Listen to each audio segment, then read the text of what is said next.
Welcome to Just a Cup on Believe, an organic conversation with the world's greatest athletes and coaches who coach them, just as if we were sitting in a coffee shop having a nice cup of joe. Today, I have with me someone I think is going to be a fascinating topic, Kevin Ankrom, who is, kind of has done so much, an Olympic coach, working with national governing bodies across the world, from USA Lacrosse, USA Diving, USA Volleyball, Athletics New Zealand, Athletics Ireland, to so many things that covers more than just one sport, but kind of every sport. So we're going to talk data analytics. We're going to talk coaches education. We're going to kind of give you a behind the scenes look at kind of what goes into forming a national team and how you select, the process and everything that it is.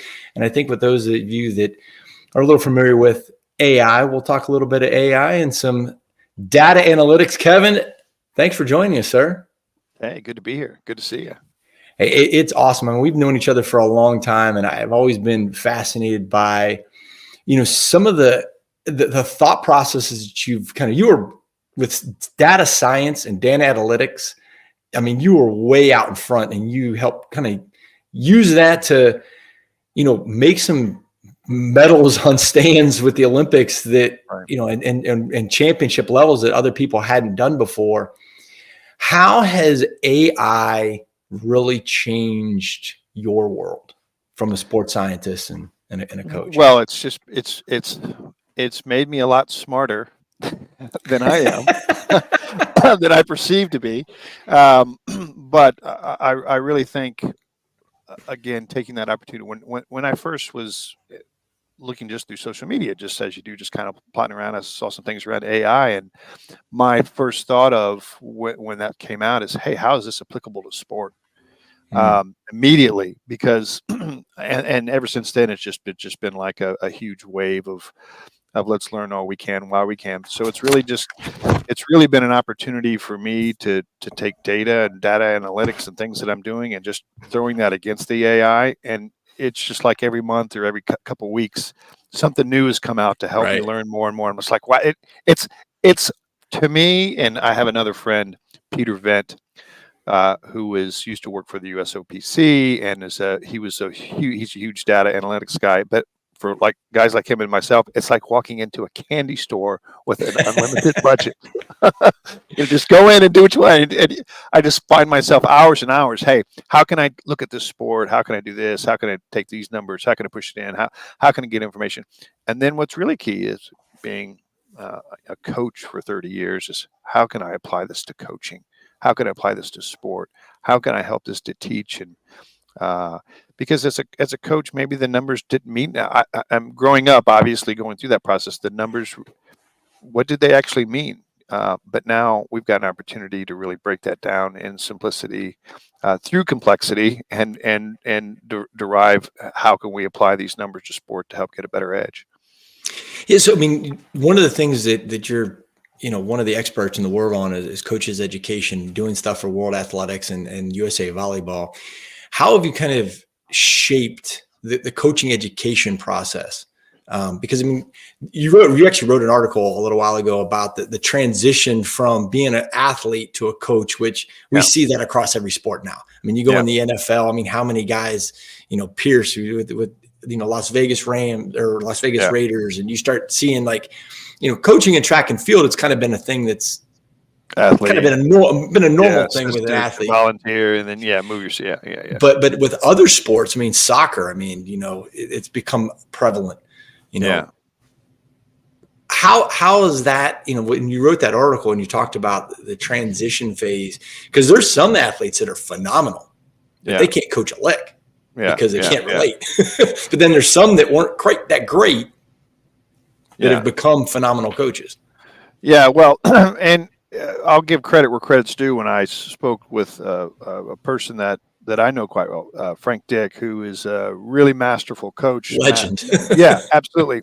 And I do a lot of stuff, work with him. And he goes, I read your article. I liked it. It's really good, but it's not transition. And I stand corrected. If I go back and change your article, it's transformation.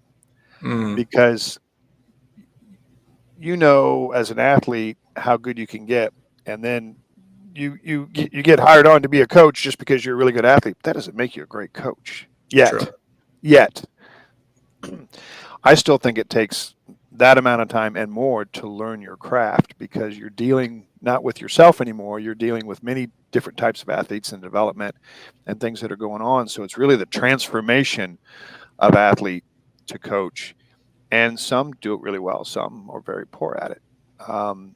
And as we've seen, and again, the advantages of a really good athlete transforming to being a really good coach takes time, Right. and given so, because it's your craft, and just as you practice your craft as an athlete, it takes that much time to practice your time as a coach to learn that. You may have a step up of understanding what the high end is, but you may struggle even with the development part, depending on where you're at.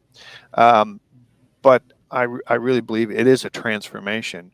And it really takes it really takes a dedication to that part, and it's unfortunate that every good athlete or every athlete listen, I was just a 2 meter 30 7'6" high jumper.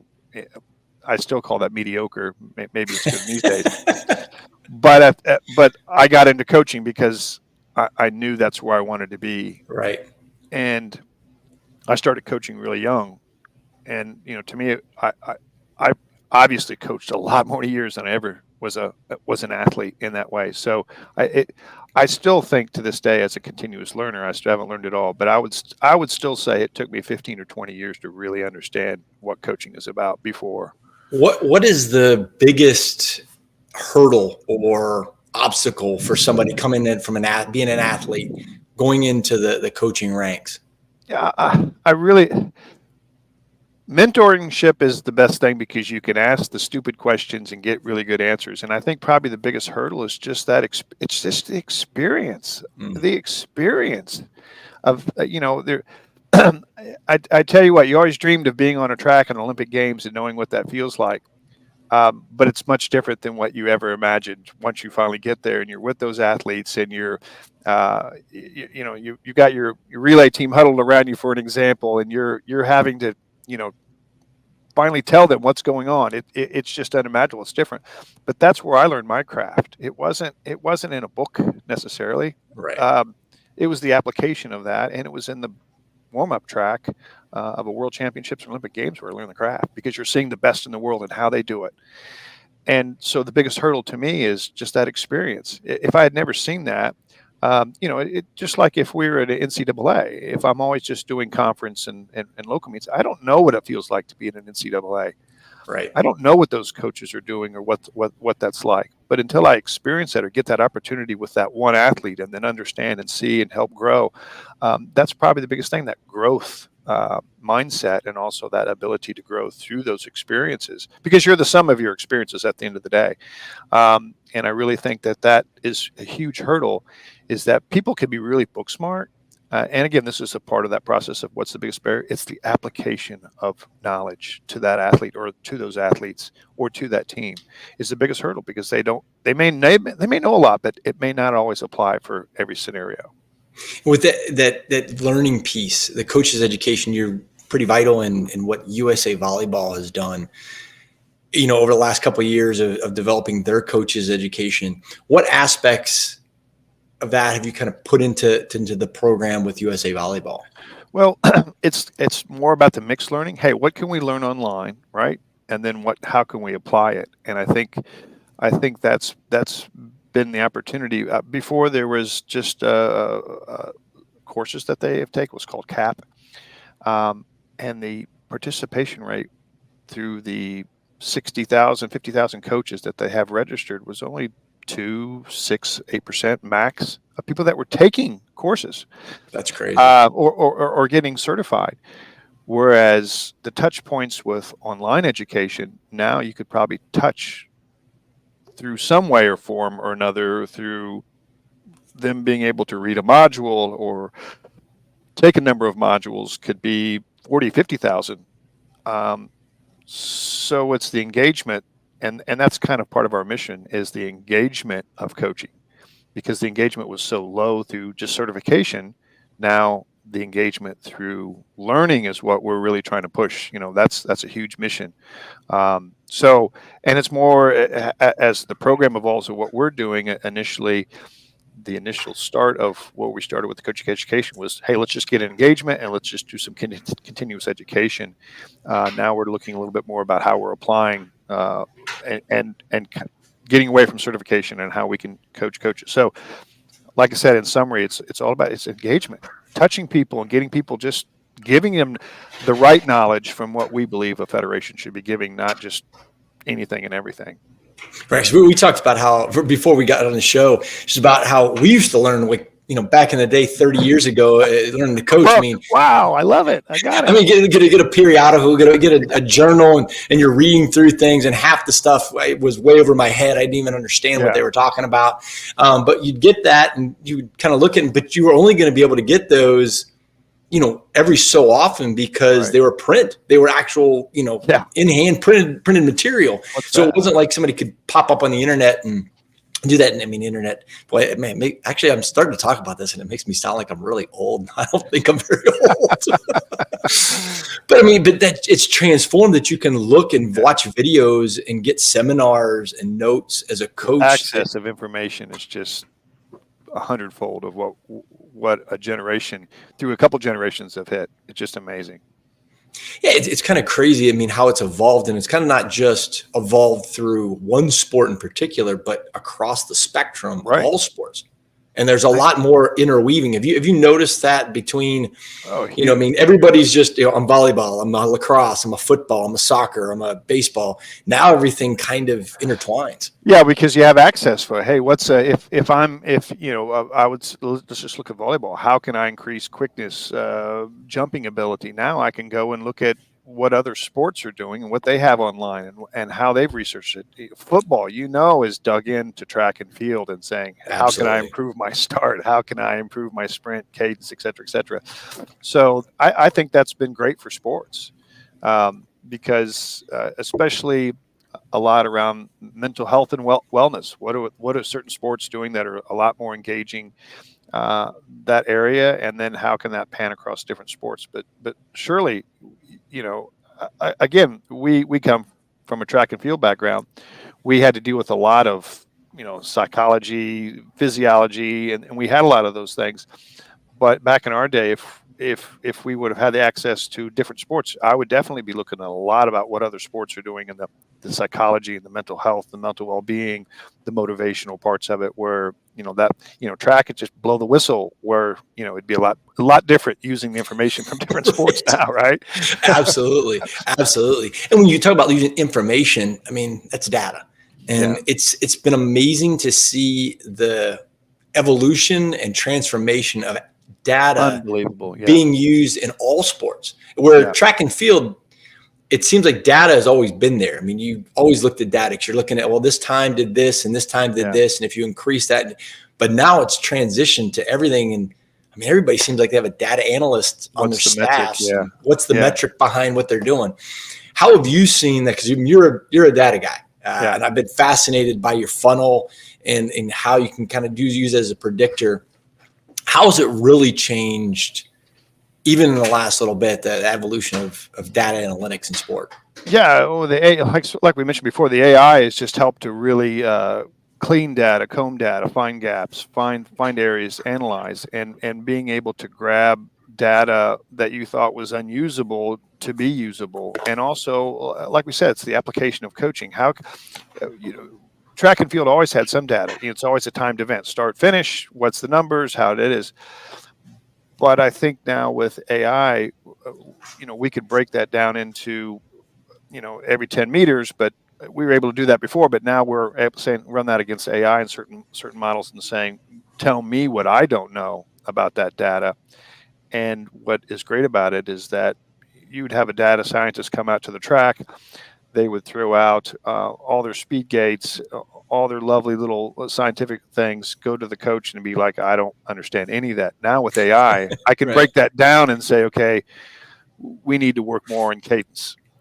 And these are the 5 drills that you need to do for this, or the angle of the of the drive phase in the first 30 meters is not there. So we can actually see by the data where it's at, and now AI is going to help us to really pinpoint what's happening and what's going on, and do it quickly. I don't have to wait 3 weeks or a month for that report. I can get it as I walk off the track.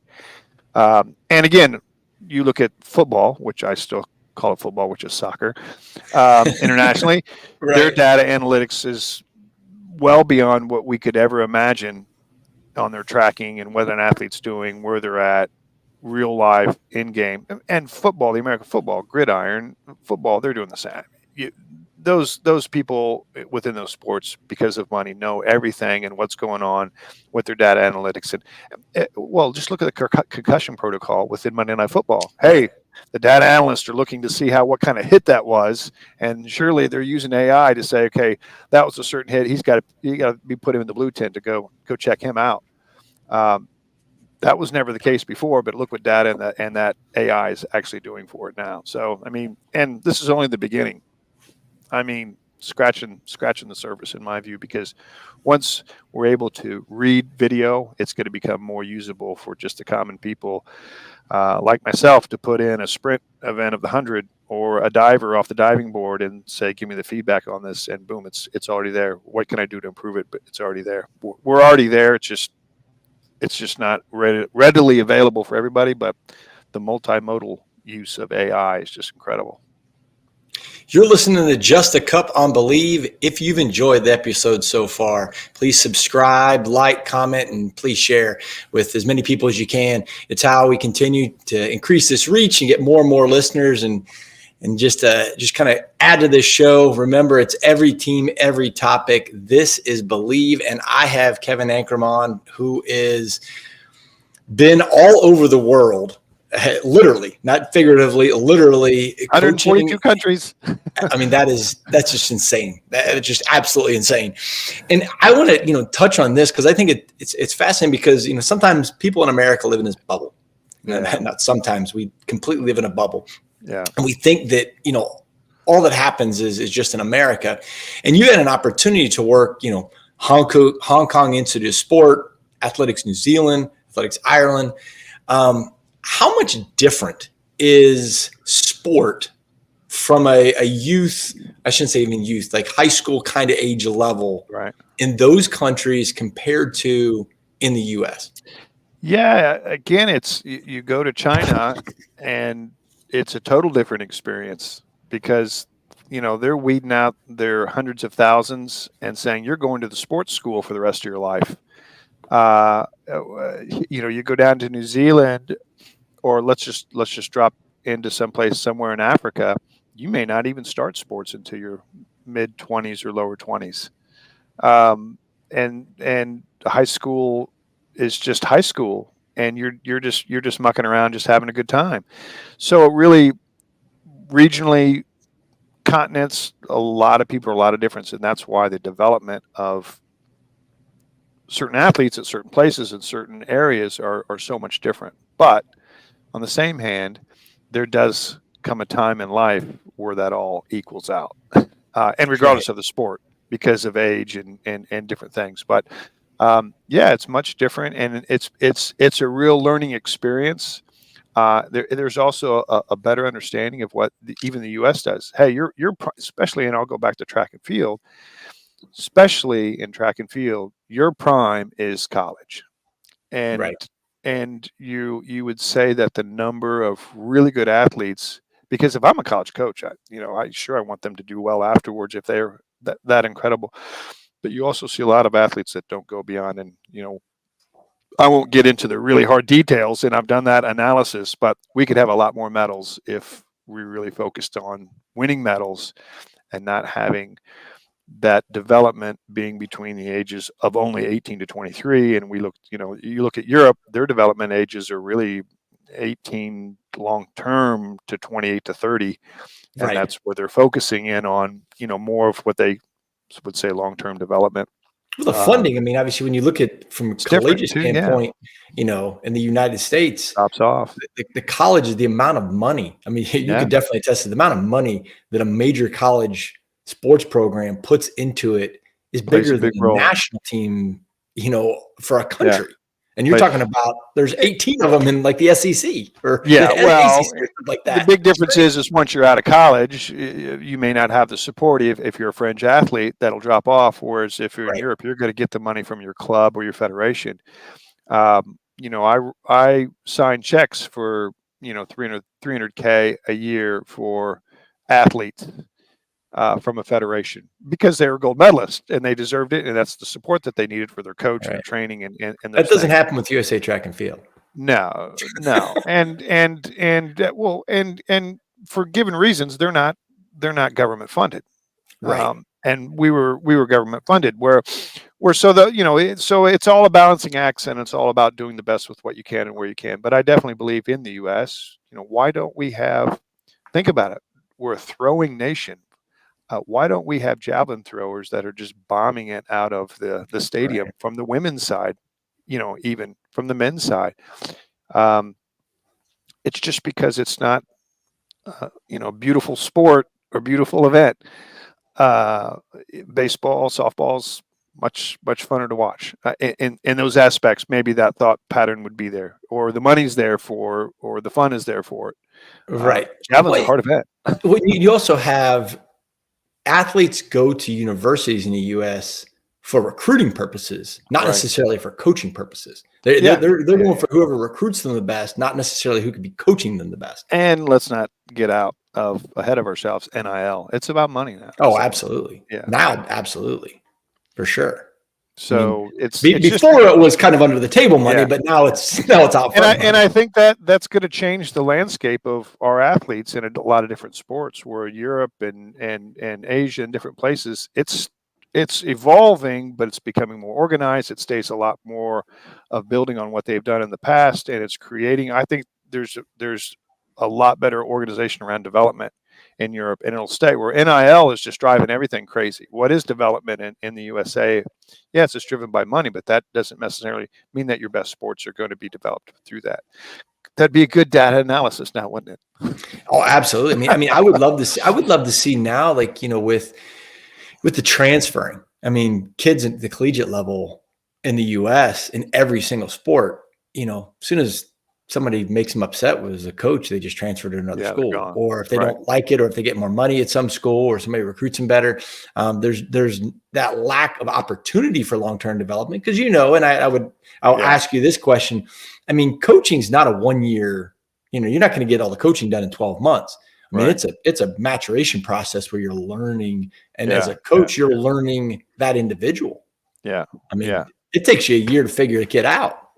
And I started coaching. I've got 2 daughters that are in track, and I started to do a little bit more high school coaching. And I think it's knowing what I know now after 30 years, I think it's one of the hardest things to do. If you want to do it, if you feel like, I'm going to do this right, because it's first day, okay, get on the track and just start going. Or some coaches just roll out and just do what you want. But if you really want to be good, it takes to get athletes that you don't know for the first time, that are brand new, and you have a meet in a week. That's tough. Because you want to prepare the athletes, you want to develop them. There is no development. It's just get on the track and run, go. So that brings up a very interesting, topic of coaching at the younger levels, the youth levels, and the difference between the U.S. and let's take Ireland or New Zealand as an example. The coaching ability level. How much difference is the coaching education or the coaching start point? Right. Internationally as opposed to in the U.S. Listen, I think the clubs in the in the different parts of Europe and the places I've been are amazing. And I'll take a young kid that's coming into this, and this is almost any sports I've seen: cycling, swimming, and they may be with that coach for 6, 8, 10 years or more. Mm-hmm. And whereas the USA, it's a transition, grade school, parents. High school, parents, you've got all these different transitions.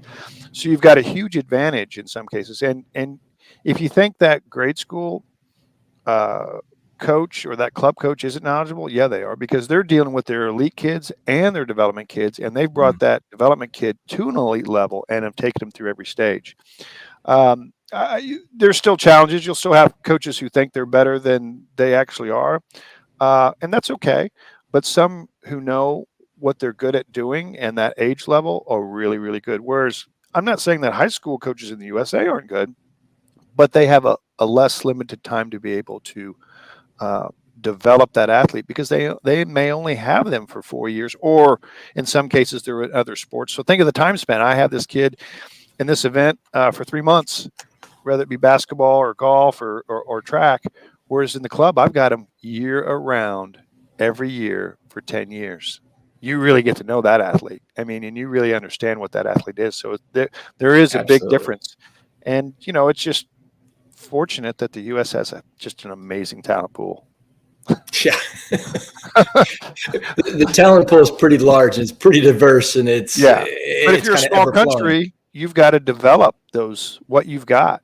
So, that's why I think that the coaches and the coaching education and what you have to learn in your craft. I work at the bank all day, but I coach the rest of the day and every weekend is just it's quite amazing, to be honest with you. What from a thought process standpoint, what are some things that a younger coach or coach that is just getting into it, maybe it is that Yeah. dad Yeah. or that mom that, hey, I'm going to start coaching. What are some things that they could learn or kind of steps they could go through to kind of accelerate the process or to get better? Get a mentor. Find someone that is has done it, been there, and they don't necessarily have to have the most experience in the world, but get someone who really maybe who you feel that you're comfortable with to ask the stupid questions that aren't really stupid, because no question is stupid in my view, and find a mentor, because that's what's going to really help guide you through. My personal experience through there, and I'm sure you have yours too as well, Brian, is that I think one of the reasons I struggled even through when I started coaching is I didn't have any mentors. I didn't even know what that was or meant coming out of being an assistant coach or a volunteer assistant at first. I was just like, well, here's some athletes because we don't have money for a coach and you coach them. Mm. But it's only when I kind of started to go overseas that I started finding other mentors from other countries that I could call up and say, hey, I'm just really struggling with this. Can you help me? And it boosted my confidence, my knowledge, and things. And I think the mentoring system is a huge building block. Even for, hey, I'm a new parent. Why not? Hey, if I got another friend or I can find out a mentor through somewhere to learn more about that, I can have that conversation. I think that increases the knowledge base massively, quickly. What? Okay, now I'm gonna transition pivot on that mentorship, Yeah. because when you get into a high performance situation, I mean that term in track and field and in the international world is pretty fairly common. The high performance director, but it's more like the person that oversees the development process in different countries for different sports. Yeah. What is that like, or what is a role? As a high performance, somebody that's kind of overseeing a Yeah. national governing body or a national team, what is the role of that individual on the grand scheme of things? In summary, is to connect the dots. Mm. Because ultimately you're wearing every hat: sports scientist to strength and conditioning to coaching to competitions to budgeting, everything. And where I kind of found success is how can all these moving parts work together, and how can I connect those parts together to work best so we're all informed. And how do I, in some ways, have to create some layers, that those layers can be stacked really nicely instead of just being all over the place, that we can actually start to build on something. And that's really, in a nutshell, what the high performance director, and it's different. I've written the articles on what it actually means and what it's about. It's different in the USA than overseas. But Right.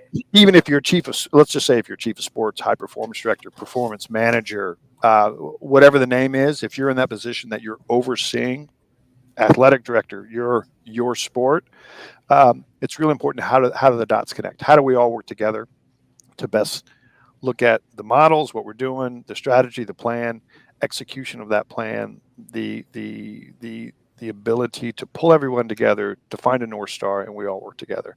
And that doesn't happen overnight. No, absolutely not. And that happens over time. And the great thing about it is the success comes probably after you're gone, because then you see it develop. And just a really quick story. I was in Ireland. I left New Zealand, better opportunity, track and fields in Europe. That's where I wanted to be. I got an email after the Olympics from a CEO from Athletics New Zealand that said, just wanted to throw this out there. We had one of the best success we've had as a federation at the Olympics, and we want to acknowledge that you were the seed of our success. And that was probably the most humbling, grateful email that I ever got, knowing that what you had done had produced and people were buying into that process. And given that the country had to do it itself and had to accept it, but at least you know that you played a role in that process. That was afterwards. But during it, it's chaos. It's everyone's yelling at you, you're mad, and you're trying to force change, and you've got to be a change manager, and you've got to do all these things. If you look in the business world, that business people do, that sport is business. Correct. And you're running 100%. That. You're running 100%. That business, and almost everyone that I went into was a failed process, which fortunately, and with the support of many people, I was able to kind of drive that change and find success in it. And what's great about it is just seeing those athletes, even here at World Indoors. Look at what Athletics New Zealand did indoors, and those athletes and the number of medals that they got.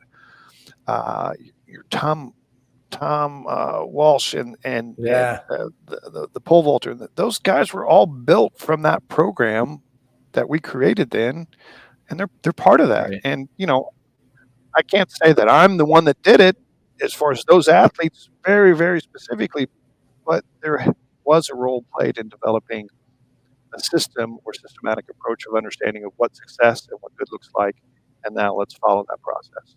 I mean that's an example of leadership. I mean, that's what all leadership, kind of leads to is making the tough decisions. And I think that does transition or transform over. And a performance director, connecting the dots, leadership, that's what it's really big about. And that's exciting. And you don't really know that going through that as you're stepping out of that coaching role. And that's another article that I will probably end up writing it, the transformation from coach to high performance director. What does that look like? What does that mean? Who is that person? How is that leadership and those different things?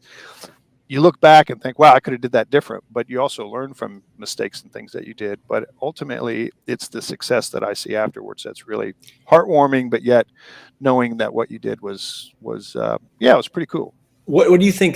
Speaking, because it is all leadership. It's essentially, it's all leadership driven. What is the biggest obstacle that a leader has, in your opinion, to kind of overcome? Management. Change. No one wants to change. They see change. They can agree on change. They can look at paper and say they want to change, but you can advocate for the change. You can try to force the change, but the people on the ground have to change. The coaches have to change. The athletes, and it's not just that. It's your board that has to change. Right.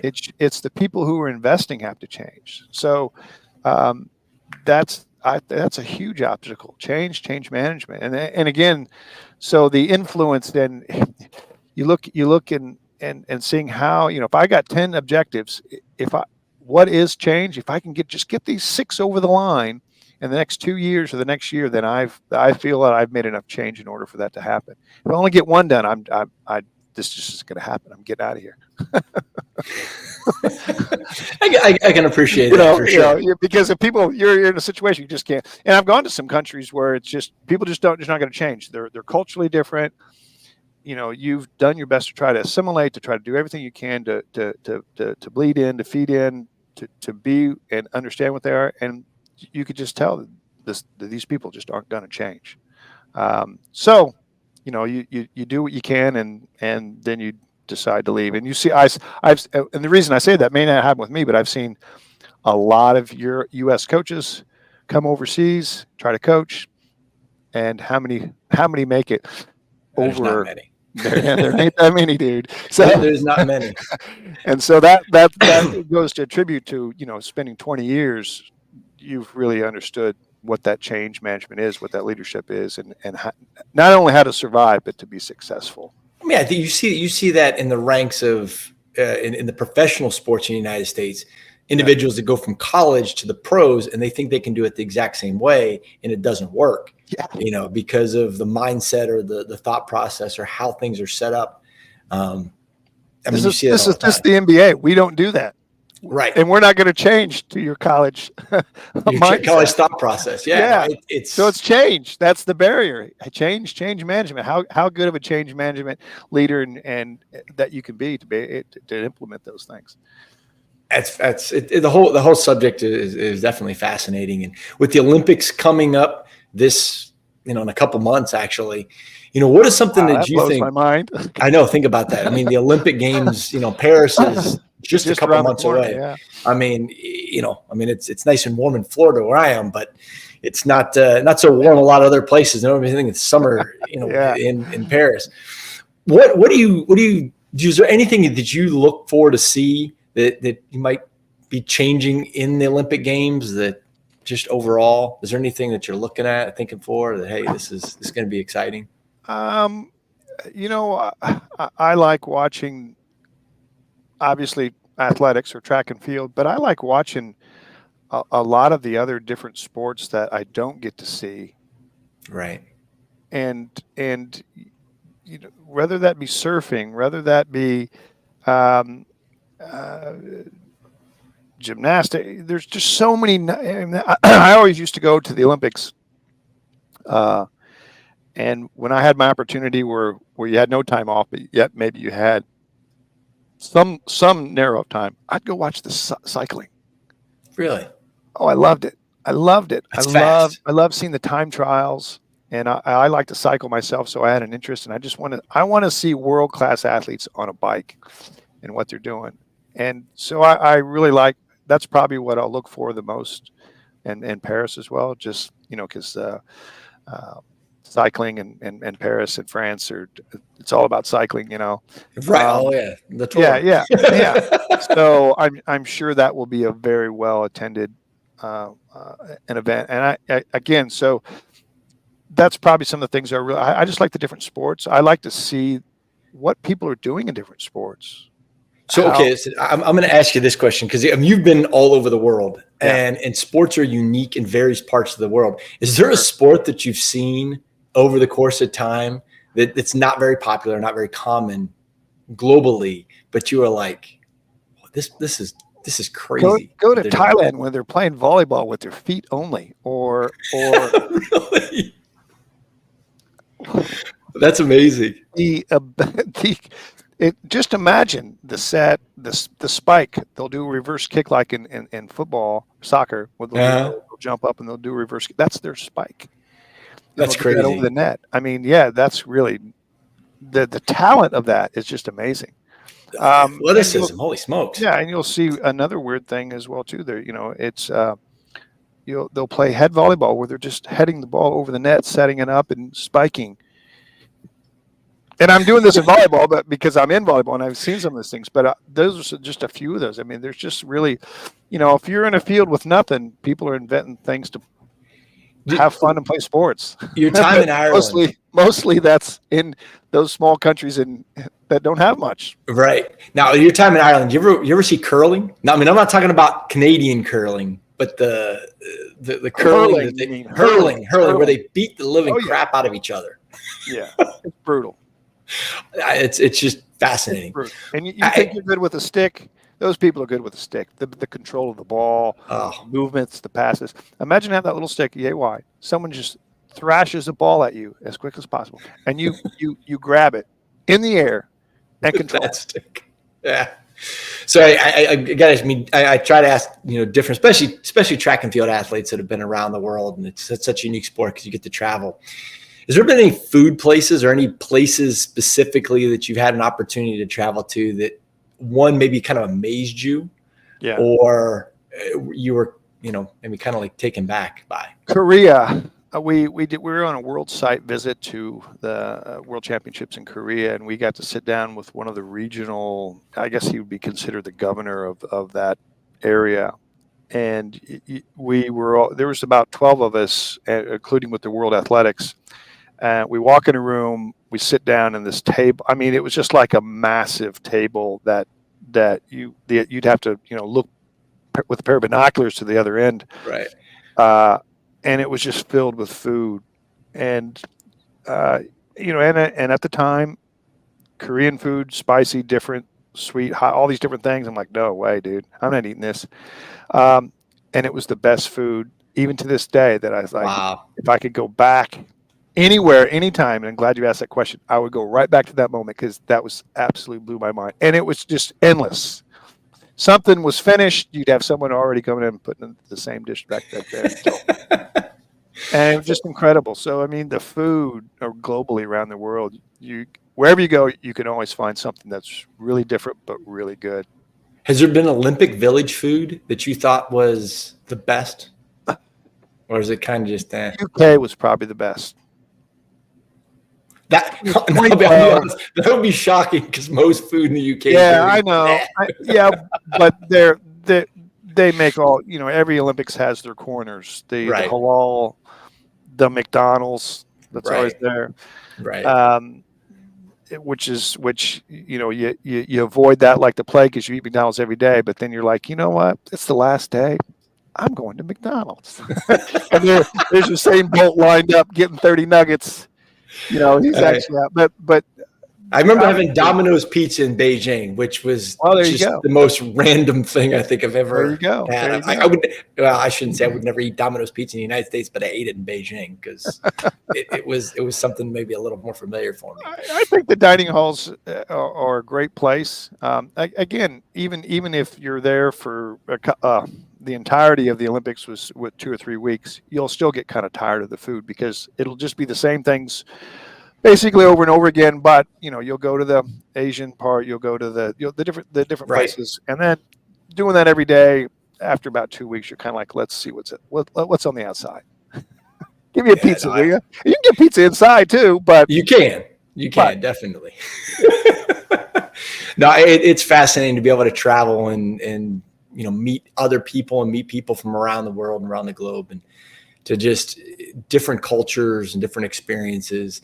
Has there been one place that you visited that, food aside, just one place you visited that would say, hey, this would be a cool place to live?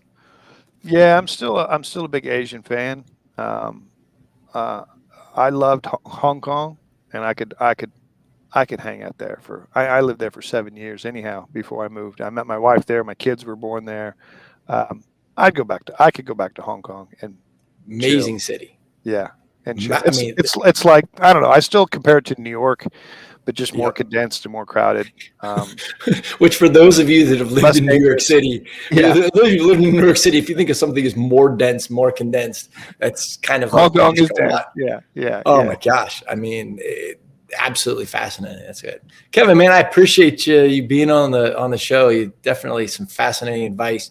If somebody wants to find your information and some different things, where can they go to find content? LinkedIn at Kevin Ankrom, and also my website, performancefunnel.com, are my two main babies. Hey, there's nothing wrong with that. We appreciate it. You've been listening to Just a Cup on Believe. That is every topic, every team, everywhere. If you like the podcast, if you want to subscribe more, please we're on Apple or on Spotify. You can go to believe.com, subscribe, like, comment, share it a bunch, and it definitely helps us grow and reach more people. And this thing is kind of going all over the place. We've had so many people from all over the world. I think we're at about 40 different countries with people that are subscribing to it, because it covers all kind of topics. And we're going to have some volleyball individuals on for the new Lob League. We're going to have some Paralympic athletes. We're going to have more coaches. So thanks a bunch. Be blessed, my friends. Have a great day.